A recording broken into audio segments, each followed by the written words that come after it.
Sir uh very very crucial part of your entire journey Seetharama Sastri గారితో మీ అనుబంధం. ఇది మీరు చెప్పేటప్పుడు మీరు ఎంత అనుబంధమో అంటే మీ గురించి చాలామంది చెప్పారు, మీరు ఎంత ఫీల్ అయ్యి మాట్లాడతారు వారి గురించి. వారితో ఫస్ట్ ఎప్పుడు కలిసారు సార్ మీరు? బ్రహ్మ అనే రాత తారుమారని నేను ఒక సినిమా సుస్మిత గారు హీరోయిన్గా చేస్తూ ప్రొడ్యూస్ చేసి త్రిపురనేని వరప్రసాద్ గారు డైరెక్ట్ చేసిన సినిమా. అది నా సెకండ్ ఫిలిం. ఆ సినిమాకి అసిస్టెంట్ డైరెక్టర్గా పనిచేస్తున్నప్పుడు ఆయన సీతారామ శాస్త్రి గారికి ఒక పాట కోసం పిలిపించారు ఆఫీస్కి. ఫస్ట్ పరిచయం అది. ఎలా కనెక్ట్ అయ్యారు సార్ మీ ఇద్దరు? ఒకటి జాతీయత భావం, పూర్తిగా యాక్సిడెంట్లు, అది పూర్తిగా నా బంధాలు కానీ నాకు అంత జాతీయత అది చెప్పలేను నేను. ఆయనతో తిరుగుతున్నాం కాబట్టి కొన్ని ఇందాక చెప్పాను కదా, గంధం చెట్టు కింద ఉన్న వాటికి ఆ స్మెల్ ఆటోమేటిక్గా అబ్బుద్దని. ఆయన ఫస్ట్ ఆయన నన్ను ఒక ఆఫీస్ బాయ్ అనుకున్నాడు. కొంచెం మంచినీళ్ళు టీ తెచ్చుకుంటే బాబు అని చెప్పారు.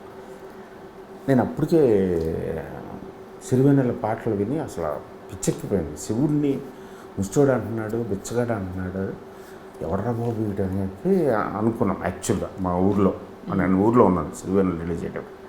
ఆ తర్వాత వచ్చి అసిందేడు జాయిన్ అయితే అప్పుడు అదే తిరుగుతుండే. సో నాకు సూట్ కేసు దాని మీద కొట్టుకుంటా చూని వింటా రాజ్కోటి మ్యూజిక్ డైరెక్టర్ ఇస్తాను.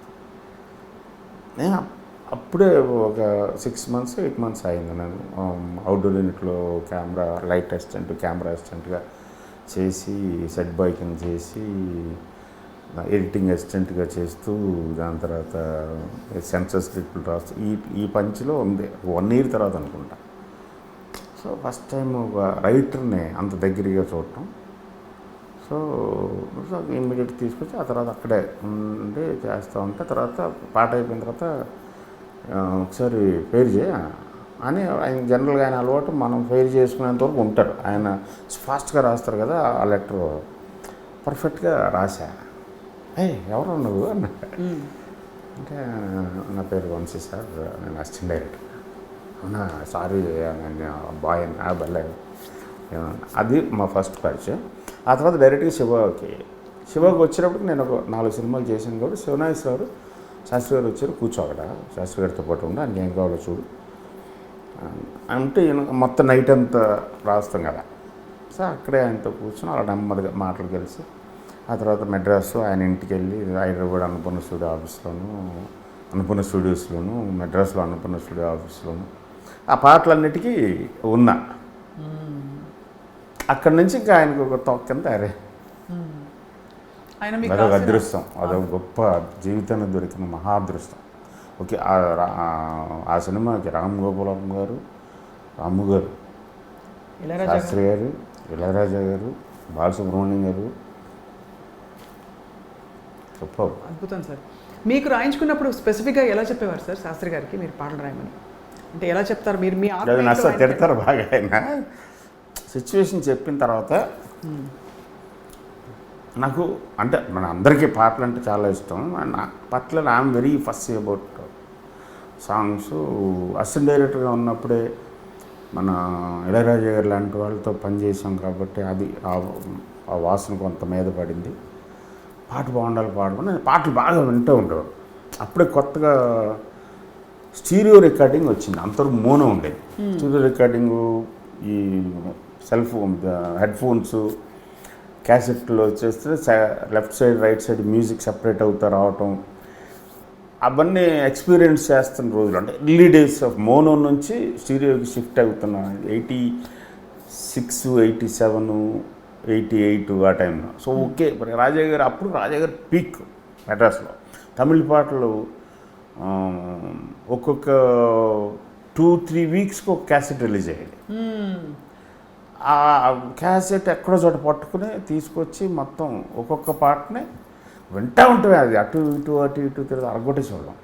తర్వాత లిరిక్ అంతా రాసుకుని, తమిళ్ లిరిక్స్ వైరముత్తు, వాలి గారు, దాన్ని తమిళ్ అసిస్టెంట్ డైరెక్టర్ని పట్టుకుని, తమిళ్ కెమెరామెన్ని పట్టుకుని ఒక్కొక్కటి దాన్ని మళ్ళీ ట్రాన్స్లేట్ చేసి తెలుగులో రాసుకుని, ఓహో ఈ భావం ఇది, ఈ భావం ఇది, ఈ భావం ఇది. ఇది ఎక్కడి నుంచి వచ్చిందంటే చిన్నప్పటి నుంచి I think my 7th year 6th year మా ఇంటికి దగ్గరలోనే ఒక టెంపుల్ ఉండేది. ఆ టెంపుల్లో పొద్దున్న 5ంటికి పాటలు వేసేవారు. సో ఆ నిద్రలోనే ఆ పాటలు అలా వెళ్తూ ఉండేవి. అద్భుతమైన పాటలు, లిరిక్స్ అప్పుడు బాగా లిరిక్ ఓరియంటేషన్ ఉంది. సో అలాంటి దగ్గర నుంచి నెమ్మదిగా హై స్కూల్కి వచ్చే టైంకి పాటల పుస్తకాలు రిలీజ్ అయ్యాయి. సో పాటల పుస్తకాలు కొనుక్కోవడానికి డబ్బులు ఉండేవి కాదు కాబట్టి ఎవడన్నా కొంటే ఆడి దగ్గర నుంచి రాసుకుని లేకపోతే ఆ కిల్లిగుడ్డని బతిమాలి బుక్ తీసుకుని మన నోట్బుక్లో పాటలను రాసుకుని మళ్ళీ ఆడి బుక్ ఇచ్చేసి తర్వాత సినిమాకి వెళ్ళినప్పుడు ఇదంతా సినిమాకి ముందే రిలీజ్ అయ్యాయి పాటల పుస్తకాలు. సో అలాగ ఒక సాఫ్ట్వేర్ డెవలప్ అయింది లోపల. సో శాస్త్రి గారి దగ్గరికి వెళ్ళినప్పుడు ఈ సాంగ్ సిచ్యువేషను, ఈ సిచ్యువేషన్కి ఈ లాంగ్వేజ్లో ఈ పాటలు ఉన్నాయి, ఈ లాంగ్వేజ్లో ఈ పాటలు ఉన్నాయి. నేను హిందీ తమిళ్ బాగా ఫాలో అవుతాను. మన తెలుగులో పాతది ఈ ఎక్స్ప్రెషన్ వచ్చేసింది, నేను ఇది అనుకుంటున్నాను. సో అని ఇలాగ ఒక 20 నుంచి 70-80 పాటల వరకు లిరిక్ మొత్తం రాసి ఇచ్చాను. ఆయన ఫట్ 5 minutes 10 minutesలో అయిపోయింది. ఏముందిరా నాశనం నేసనం అంటున్నాడు అని. మై తూ మేరీ సనం అంటే నాశనం అంత జోకు అలవాటు ఆయన.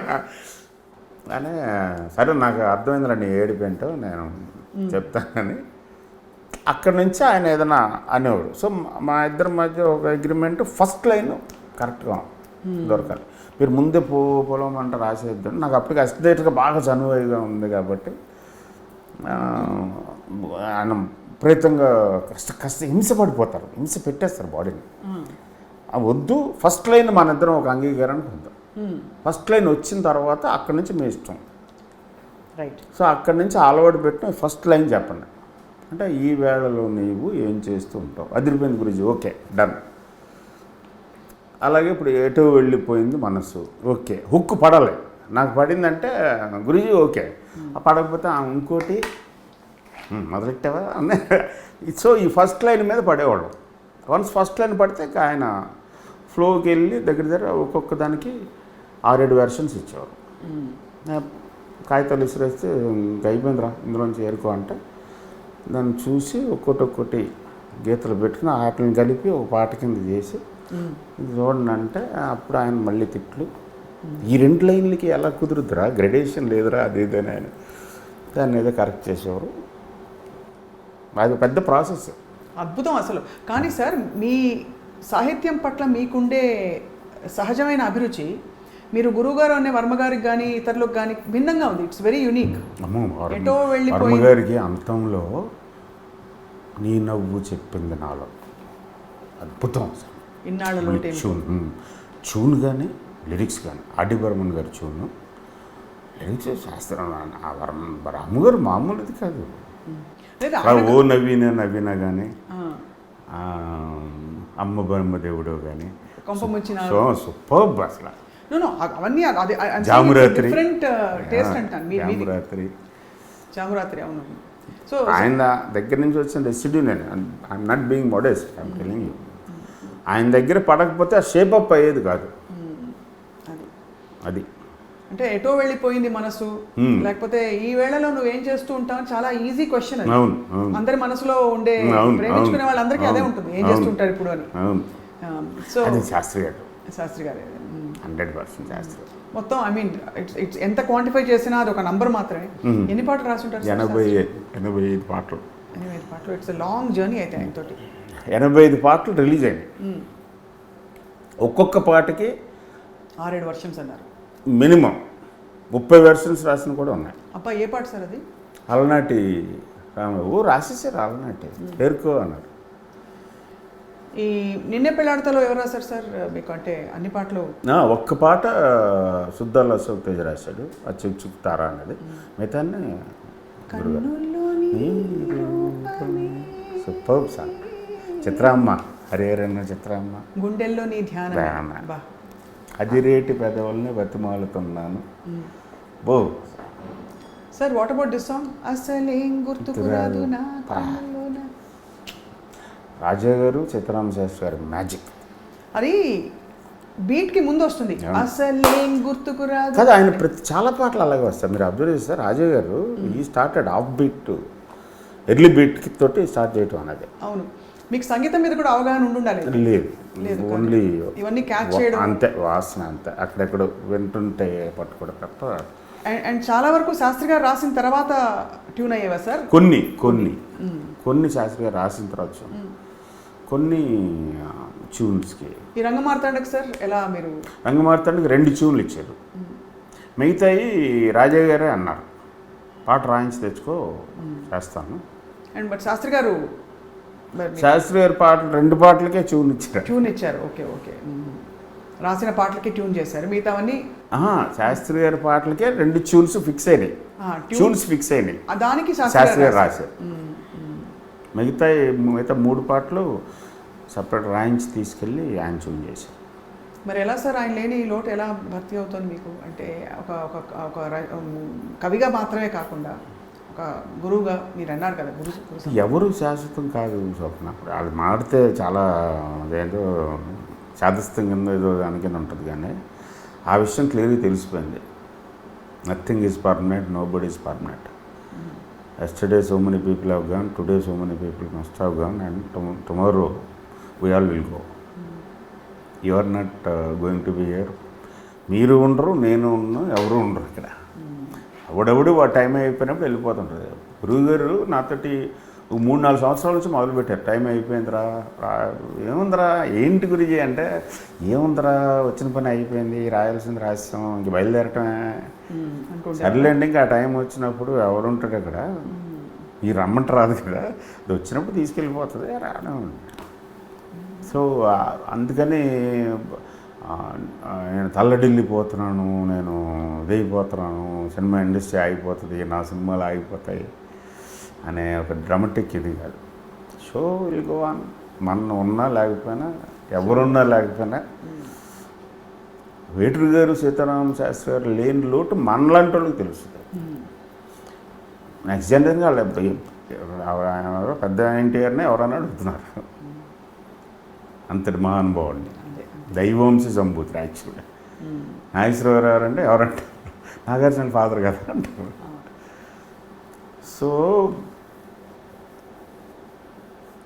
The corridors of cinema have been littered by lot of legends అని పూజ భట్ చెప్పింది sir. That's how it is going on. Yes. But అంటే your journey has been amazing sir, very inspiring. అంటే మీరు ఫ్రమ్ హౌ యూ స్టార్టెడ్, మీరు మొదలుపెట్టినప్పటి నుంచి మీరు ఇంతమంది మహానుభావులు వాళ్ళందరితో ప్రయాణించారని చెప్పారు. But how you shaped your own thought, ideology and technique. That's purely universe, that's not me. I don't know. నేను ఆ ఫ్లోకి వెళ్ళిపోతున్నాను అంతే. ఇదివరకు అనుకునేవాడిని, ఆ అహంకారం ఇదివరకు ఉండేది నేను అని. ఇప్పుడు నేను లేదు.